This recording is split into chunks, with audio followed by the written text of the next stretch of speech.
सुप्रभात छात्रगण। बच्चों, आज हम कक्षा 8 में पंचदशा पाठः अस्माकं प्रकृति का क्वेश्चन आंसर कंप्लीट करने जा रहे हैं। हमारा फर्स्ट क्वेश्चन है विकल्पेभ्यः उचितं पदं चित्वा लिखत। विकल्पों से जो है उचित शब्द चुनकर लिखना है। सेकंड क्वेश्चन में, फर्स्ट क्वेश्चन में कह रहा है कि नाटक द्वारा इसका अभिनय करना है। तो इसमें फर्स्ट क्वेश्चन है धराया शरीरे प्रदूषणेन के जाता। धरती के, है ना, शरीर में प्रदूषण से क्या हो गया है? तो व्रणा। व्रणा यानी क्या होता है? घाव। घाव हो गए हैं। प्रदूषित जलेन जीवा कय पीड़िता। प्रदूषित जल के द्वारा जीव जो है किससे पीड़ित हैं? तो रोग से। नगरेश के शाम संख्या वृद्धिमयात। नगरों में किसकी संख्या में वृद्धि हुई है? तो वाहनों की संख्या में जो है तो वृद्धि हुई है ना। कह पाचन क्रियायाम सहायकः भवति। कौन पाचन की क्रिया में सहायक होता है? तो अग्नि। अग्नि जो है पाचक क्रिया में सहायक होती है। इसको क्या बोलते हैं? जठराग्नि बोलते हैं, है ना। पंचतत्व का रचना। पंचतत्व की रचना कौन किया है? किसके द्वारा पंचतत्वों की रचना हुई है? तो ये है सृष्ट। सृष्ट के द्वारा जो है तो पंचतत्वों की रचना हुई है। फिर है हमारा पूर्ण वाक्य उत्तरत। पंचतत्वानि कानि सन्ति। ये देखिए 5 तत्व है। कौन कौन से हैं? पृथ्वी, जल, वायु, नभ और अग्नि अर्थात आग। इनसे जो है तो समस्त सृष्टि की रचना हुई। पूरा प्रकृति जो बनी हुई है तो इन्हीं पंचतत्वों से मिलकर बनी हुई है। उनके नाम लिखना है। तो ये नाम है पंचतत्वों के, पृथ्वी, जल, वायु, नभ, अग्नि और अग्नि, है ना। पंचतत्वानि सन्ति, ये 5 तत्व। फिर है जनाः धराम कथम प्रदूषयन्ति। लोग जो है धरती को कैसे प्रदूषित करते हैं? तो जनाः धराम अवशिष्टम भोज्यम। बच्चों यहाँ पे कुछ नहीं है, थोड़ी हल्की पेंसिल चल गई है, इसको आप काम मत समझना, है ना। अवशिष्टम भोज्यम, क्या लिखा हुआ है? अवशिष्टम भोज्यम। अवकर। अवकर यानी होता है अवशिष्ट पदार्थ, है ना। अवकरम प्लास्टिक वस्तूनि। अवकरम प्लास्टिक वस्तूनि। च इतस्तः। इतस्ततः, है ना। इतस्तः का मतलब होता है इधर उधर, इधर उधर, है ना। इतस्तः विकीर्य। विकीर्य यानी होता है फैलाकर।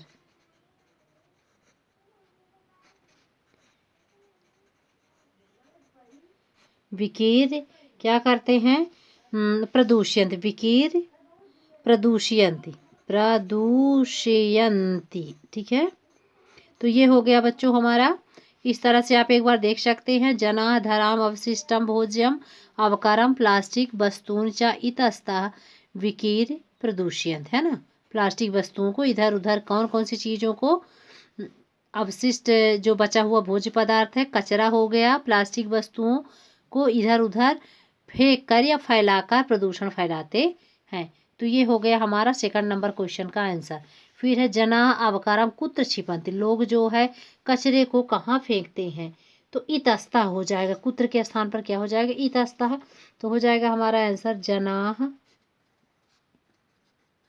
अवकरम इतस्तः। इतस्तः का मतलब होता है इधर उधर। इतस्तः क्षिपन्ति।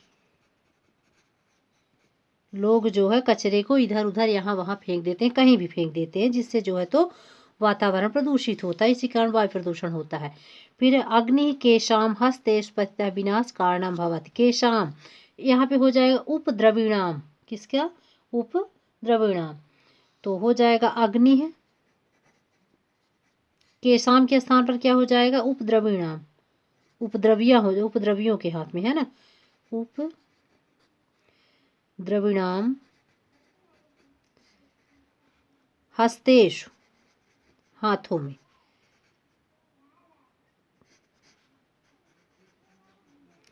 उपद्रवियों के हाथों में। हस्तेषु पतितः विनाश कारणम भवति। विनाश कारणम भवति, फुल स्टॉप। एक बार फिर से देखिए। अग्नि है, उपद्रविणाम हस्तेषु पतितः विनाश कारणम भवति। ये हो गया हमारा 4 नंबर क्वेश्चन। फिर है पर्यावरण रक्षाए के उपाया विचारयन्तु। तो के स्थान पर सर्वे मानवा हो जाएगा। तो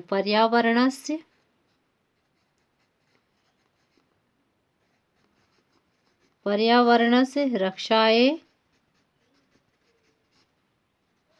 के लिखा हुआ है तो के स्थान पर क्या हो जाएगा? सर्वे मानवा। सर्वे मानवाः उपायाः विचारयन्तु। उपायाः विचारयन्तु।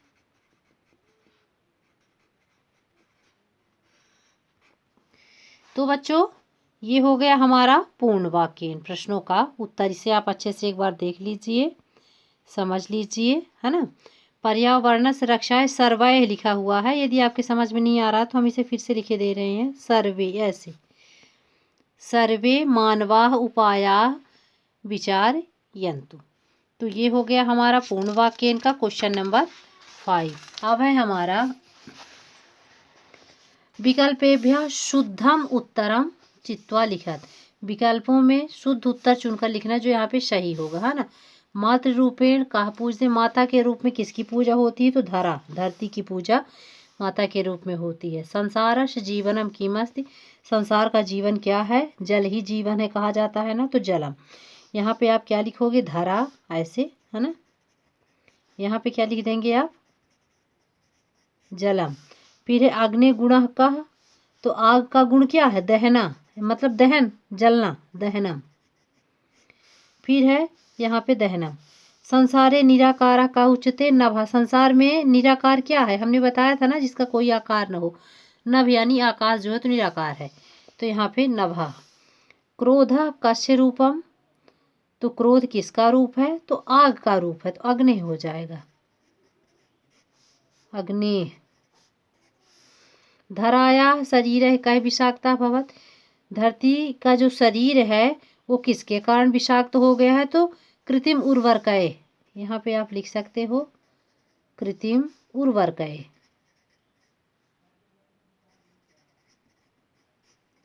इस प्रकार से यहाँ पे हमने टिक लगा दिया। यदि समझ में नहीं आता तो आप इधर देख लेना, ठीक है।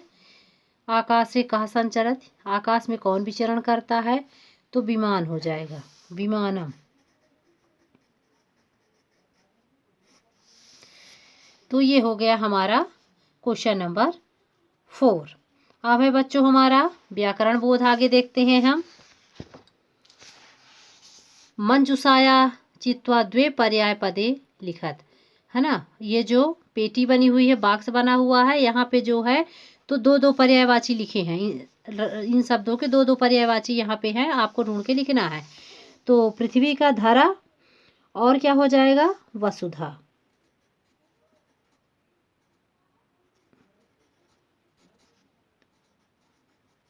पृथ्वी का धरा और वसुधा हो गया। जल, जल का क्या क्या हो जाएगा? जल का क्या हो जाएगा? तोयम, और क्या हो जाएगा? आपह। तो तोयम,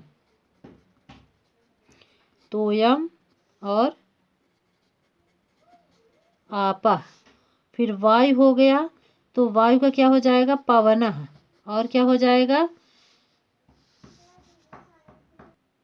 तो पवना हो गया, और पवना के आगे और क्या हो जाएगा? पवन, और क्या होगा? पवन, उसके आगे अनिल हो जाएगा, है ना। अनिल भी बोलते हैं ना वायु को, तो अनिलः। ये हो गया। नभ आ गया हमारा, है ना। तो नभ का क्या क्या यहाँ पे है? आप देखिए, एक आकाश है, एक गगन है ना। यहाँ पे देख लीजिए, ये आकाश और ये गगन है। तो यहाँ पे आप लिख सकते हो आकाश, और यहाँ पे हो जाएगा गगनम, ठीक है। अग्नि, अग्नि आ गया, तो अग्नि का क्या क्या हो जाएगा?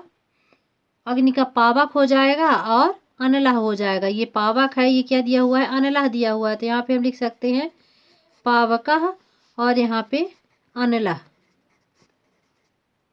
ये हो गया पावकः और अनलह। फिर आ गया हमारा शरीरम, शरीर का वपु और देह हो जाएगा। इसको आप लिख सकते हो देह और शरीरम, इस प्रकार से। तो दो हो गए, देह, शरीरम, अग्नि का पावक, अनल। बाकी यहाँ पे आप देख रहे हो सभी शब्द जो है अस्पष्ट लिखे हुए हैं। यदि आपको कोई प्रॉब्लम हो रही है तो यहाँ से देख के आप यहाँ शुद्ध शुद्ध स्पष्ट लिख लेना, ठीक है। फिर आगे देखते हैं बच्चों, उपसर्ग चित्वा लिखत, है ना। पृथक करना, उपसर्ग अलग करना है। किसी भी उपसर्ग क्या होता है, किसी भी शब्द के पहले पूर्व में जो शब्द रहता है तो वो क्या कहलाता है, उपसर्ग कहलाता है। और अंत वाले शब्द क्या कहलाते हैं, प्रत्यय कहलाते हैं। संस्कृत में उपसर्गों की संख्या कितनी है, 22 उपसर्ग है। कितनी है, जिनमें से प्रा हो गया, परा हो गया, अप हो गया, सम, निस, निश, दूर, दूवी, आंग, इस प्रकार से जो है तो 22 उपसर्ग कुल मिला के होते हैं। इसमें से आपको छांटना, तो जैसे अनु उपसर्ग हो गया, प्रा हो गया, प्रा उपसर्ग हो गया, इसमें क्या हो जाएगा, नी हो जाएगा, इसमें निर हो जाएगा, इसमें आ हो जाएगा, उप हो जाएगा, उत हो जाएगा, है ना। तो ये सारे क्या हो जाएंगे, उपसर्ग हो जाएंगे। तो हम कैसे लिखें, इसमें लिखेंगे प्रा लिखेंगे और इधर क्या हो जाएगा हमारा, दूष्यंती हो जाएगा, ठीक। फिर इसमें भी प्रा हो जाएगा, फिर यच्छामि हो जाएगा यहाँ पे। तो संस्कृत में ध्यान रहे कितने उपसर्ग होते हैं, उपसर्गों की संख्या कितनी होती है, 22 होती है। निपतति में नी उपसर्ग हो गया, पतति जो है तो हमारी क्या हो गई, क्रिया हो गई, पतति होगा बच्चों, यहाँ पे एक गलत हो गया, पतति, इस प्रकार से, ठीक है। फिर है निर्गच्छति, तो इसमें देखिए ये जो रेफ लगा हुआ है अर्थात जो रकार है वो आधारा के रूप में है, तो यहाँ पे हम क्या लिखेंगे, नीर लिखेंगे, है ना, नीर। इधर क्या हो जाएगा, गच्छति, इस प्रकार से। फिर आंग से ही आ निकलता है, तो ये उपसर्ग आ भी है ना, तो आगच्छति। गच्छति क्या है, क्रिया है जिसको आप धातु बोलते हो, है ना। और आ जो है तो उपसर्ग है, उपसर्ग है। और विसति क्या है, विसति क्या मतलब, उपविशति यानी बैठना, ठीक है। उत्तिष्ठति खड़े होना, है ना, उत और तिष्ठति। तो इस प्रकार ये था हमारा उपसर्ग अलग करना, तो हमने अलग कर दिया है। प्रा दूष्यन्ति, प्रा यच्छामि, नी पतिता, निर गच्छति, आ गच्छति, उप विशति, उत्तिष्ठति।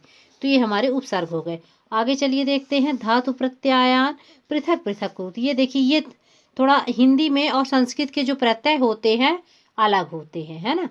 हिंदी में क्या किया जाता है, डायरेक्ट जो शब्द का लास्ट में रहता है तो उसी को हम प्रत्यय बना देते हैं, लेकिन यहाँ प्रत्यय जो है तो इस तरह से नहीं होते, प्रत्यय के कई भाग होते हैं, है ना, उसके कुछ नियम होते हैं, उस हिसाब से प्रत्यय संस्कृत में थोड़ा अलग होते हैं।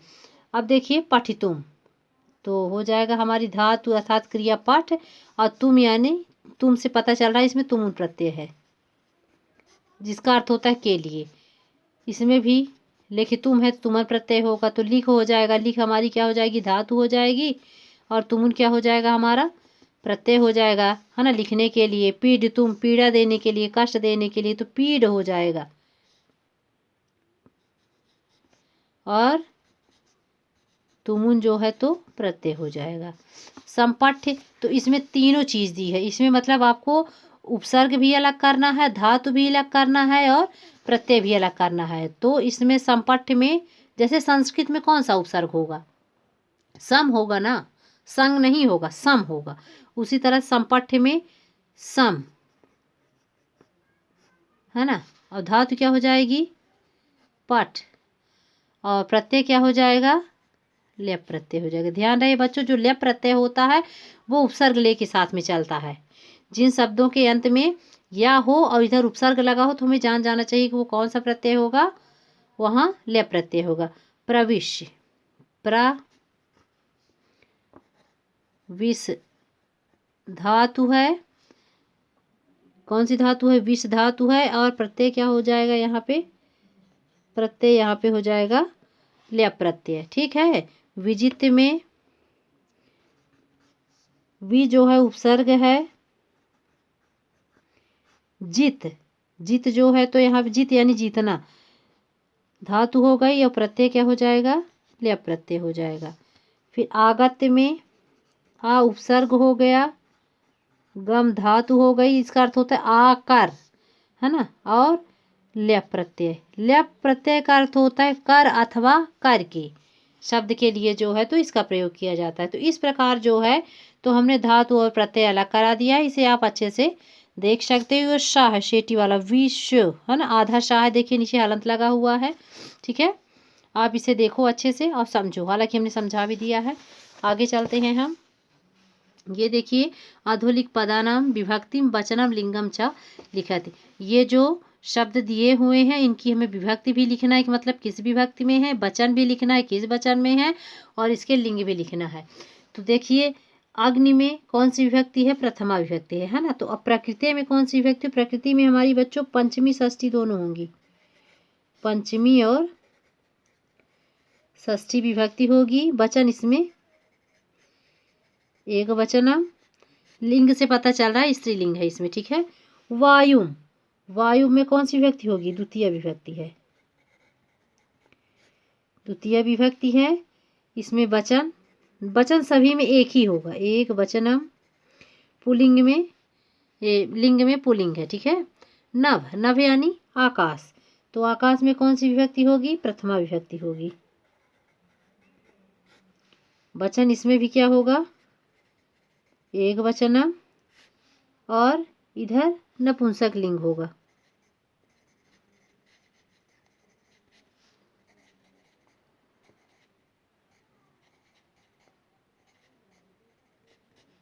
नपुंसक लिंगम। ठीक है, फिर है हमारा धरायाम, सप्तमी विभक्ति है, एक वचन, स्त्रीलिंगम,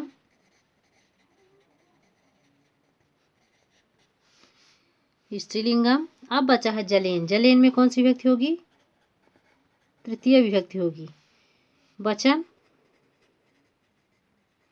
एक वचनम और लिंग में नपुंसक लिंग होगा। तो बच्चों ये था हमारा कक्षा 8 का संस्कृत विषय का आखिरी चैप्टर पंचदशा पाठ अस्माकं प्रकृति का क्वेश्चन आंसर, जिसे हमने कंप्लीट करा दिया है। बच्चों आप इसे अच्छे से बताए हुए निर्देशानुसार कॉपी में लिख लेना और अच्छे से इसे तैयार कर लेना। अब है हमारा व्याकरण भाग, तो कुछ ही दिनों बाद जो है तो हम जल्द ही व्याकरण भी पढ़ाएंगे। इसे आप अच्छे से समझो, और यदि कोई प्रॉब्लम हो रही है, कुछ भी दिक्कत हो रही है, तो आप जो है तो हमें कमेंट द्वारा बता सकते हैं। यदि हमारा वीडियो आपको अच्छा लगे तो आप इसे लाइक और शेयर ज़रूर करें। धन्यवाद।